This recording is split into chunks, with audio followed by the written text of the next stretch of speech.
Hey guys, welcome back to the channel. This is the 1010 Club. I'm Jonah and we are back down in the basement. Today we're taking a look at a watch from the DIY Watch Club. So it's actually in pieces right now. I get to build it and then we'll see the final product, but this is going to be more of a final watch review than a build video. I have plenty of those already. I'll link to at least one here. So this is going to be more of a focus on the final product. This is a gorgeous looking watch if I put it together correctly. A really cool sandwich dial. It has Explorer vibes, a 38 millimeter, I believe. So let's take a look at this watch. Oh, by the way, there'll be links down below, discount codes and links to these watches if you want to build one of your own. But let's take a look at what you get when you order a watch from the DIY Watch Club, and then we'll take a look at the final product. Sound good? All right. And here we go. Hardly even fits on screen. This is actually really nice packaging, nice presentation, some padding on this, a little push button to open it up, and they really give you everything you need. So taking a look, we have an air blower, we have a loop, a little movement pad. I don't even know what half of this stuff is. Oh, even comes with Rodico. Spring bars, finger cots, all that stuff. You might have been able to hear my heat just turned on. We are down in the basement, so it gets a little loud sometimes. Movement, case, strap, ooh, trap door. Wow. All right, cool. Tools. This comes up. There's even stuff in here. What is this?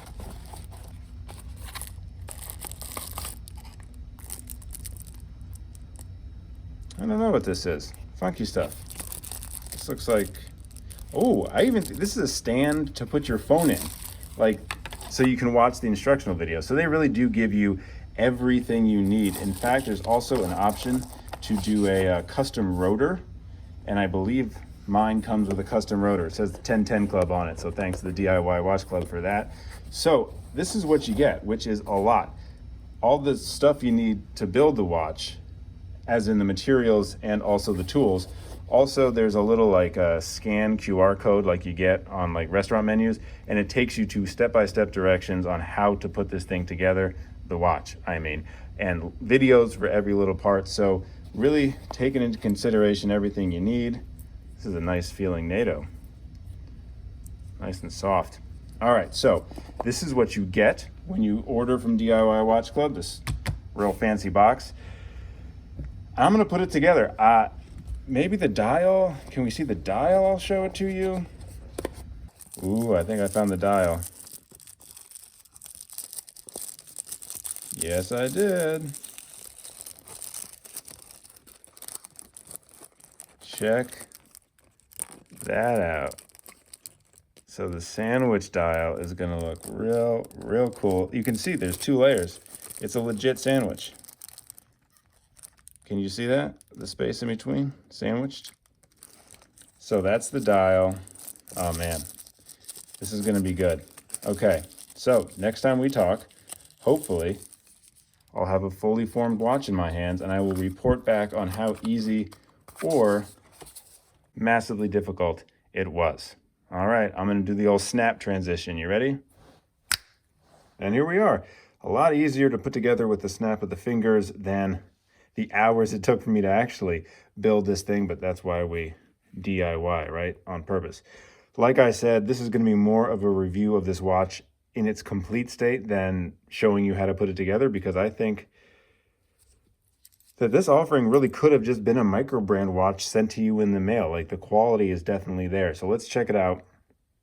A 38 millimeter in diameter watch, sapphire crystal on the front, exhibition case back in the back, showing you the NH35 stainless steel case, high polish bezel on the outside, high polish on the top, brushed on the side, and a nice high polish edge there too, breaking up the top and side of the case. A signed crown with a D there, nice vertical brushing on the case, and a nice downturn of those lugs as well.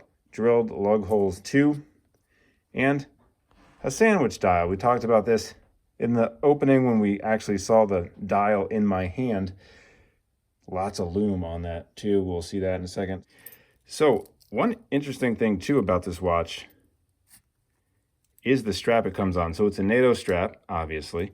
Looks pretty good. An all black strap could look beautiful as well. We'll have that option in a second. But I've never seen this adjustment. So this is a single underpass, almost biffed that word, single underpass strap, but there's a double right here. Why? Because there's almost like there's an adjustable area on the buckle. So you can actually make this strap longer or shorter depending on your wrist size, depending if you want to fold back the excess strap or not. Just something interesting that I had never seen before. Also, right over there, welcome aboard. There's 10, is it 10? Yeah, 10% off if you want to use welcome aboard. There should also be some links down below. But let's take a look at the dial because it really is pretty. Hold on.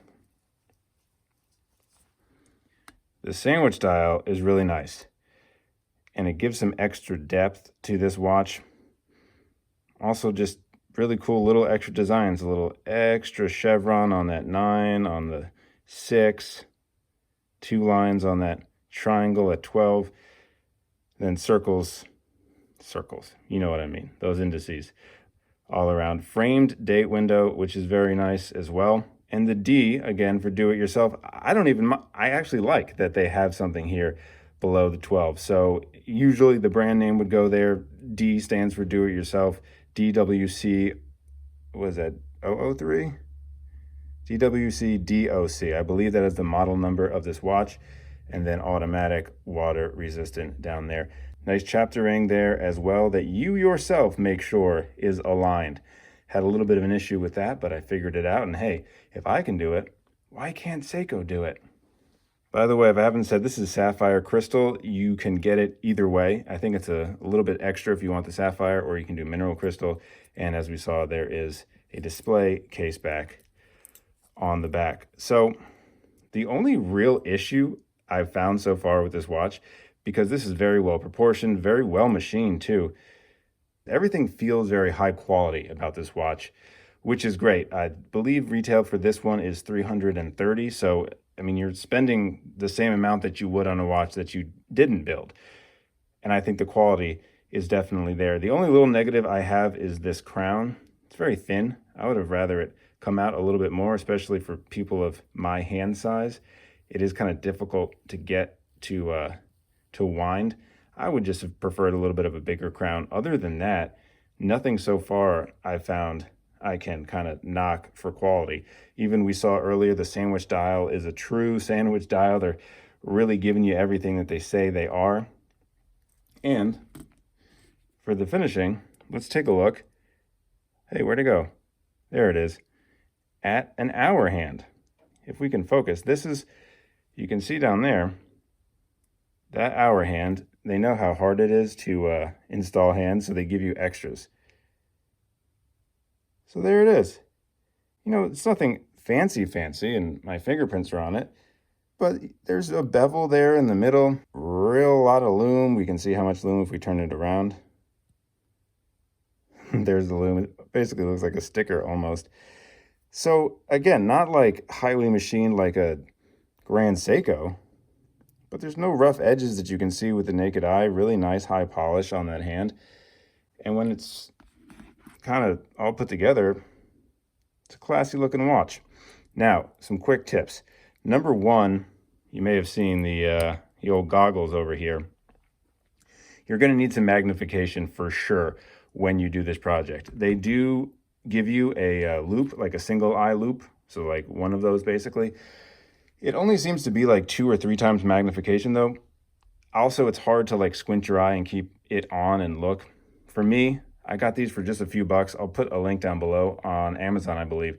Really, really helpful because you wear them like glasses. And also, they have these lights that you can turn and point. Lights on both of these. So it also lights up your surface a lot better. So I would suggest getting a pair of those glasses. Again, only set you back a couple of dollars. And also, oh, can you hear my puppy yipping upstairs? is definitely make sure you're in a clean area. I'm going to have to redo this installation because you can see some dust on the dial. So I messed that up myself. I thought I did a good job, but it was actually a little more tricky getting the movement back into the case than I thought. So I definitely slacked a little bit and let it loose in the wild, the open case, and some schmutz did get in. Also, you just need a little bit of patience, or a lot of patience. In fact, you'll need the patience of a saint, depending on how steady your hands are. Now, most of this was very easy and anyone can do it. The most difficult part, if you didn't already know, is going to be the hand assembly. Even the DIY Watch Club says it in their instructions. They say, listen, this is going to be the toughie, especially the second hand. And really that was the only trouble. And surprise, surprise, that was the same trouble as I had when I did my Yachtmaster homage mod. Loved the watch, but I lost my mind putting that second hand on. This one was easier. It didn't take me days, but it did take me about an hour to finally figure it out. So I guess the overall advice is just know what you're getting into. You're going to be building a watch, your hands are going to get sweaty, and you might mutter a few curse words under your breath. That being said, check this thing out, man. It's really, really cool. And the DIY Watch Club has a lot of different options as well. Dude, my dog's going psycho right now. He's about 4 months, so we're trying to train him to be a little bit calmer. There's all kinds of different watches you can get from them. I love the sandwich dial. That's why I went for it. But they also have sapphire dials that are like a little bit transparent, so you can actually see the movement through the front of the watch, something I think is also really, really cool. Tons of different options for you. So they almost could be their own micro brand. Like the designs that they have, I believe, rival the same designs of fully put together watches. They're just giving you the extra option / step that is required of putting it together yourself. So if you're into it and make sure you want to do it, I highly recommend it because this watch looks great and it definitely doesn't look like a kit watch, if we can get it back in focus. This looks like a watch that is very purposefully designed. Again, I'm a huge fan of this dial. The high polished bezel too, I think is really, really nice. I like the triangle at the counterbalance of the second hand. That's something I haven't seen before. Obviously, kind of matches and takes cues from the hour hand. Then the minute hand is just more of a fence post or a sword. Yeah, let's call it a fence post. So a lot of different dynamics going on in the dial with the hands as well. So again, I just really appreciate the attention that was put into these watches. It's not just a cut and paste. There's individual flavors and individual personalities for each one of these designs. That being said, I think that's about it. Let's just check out how it looks on a few other straps because the word strap monster is used a lot these days. But I'm going to use it for this one too. Gee-mini. Okay. So, I'm going to pause because my parents are here and they knocked on the garage instead and scared the daylights out of me. Hey, we are in the garage. All right, I'll be back in a sec. All right, my heart rate has returned to normal. I've just never had anyone knock on my garage door like they're the police before. So this is it with the black NATO. And I mean, look, it's a good looking watch. This is giving off a yellowish tint right now. All right, let's end with a wrist shot. And I'll say, once again, links down below. If you want to make your own watch. But there it is. The 38mm Explorer style sandwich dial DIY watch kit watch on my 7¼ inch wrist. Like I said, this should fit a lot of different wrist sizes. It looks really good, I think, here on my 7¼ inch wrist, but smaller wrists should not have a problem either. Relatively compact lug to lug. All right, that's it. Thanks again for hanging out with me. As always, if you haven't subscribed yet, why don't you go ahead and do that down below. Thanks so much. All right, see you later.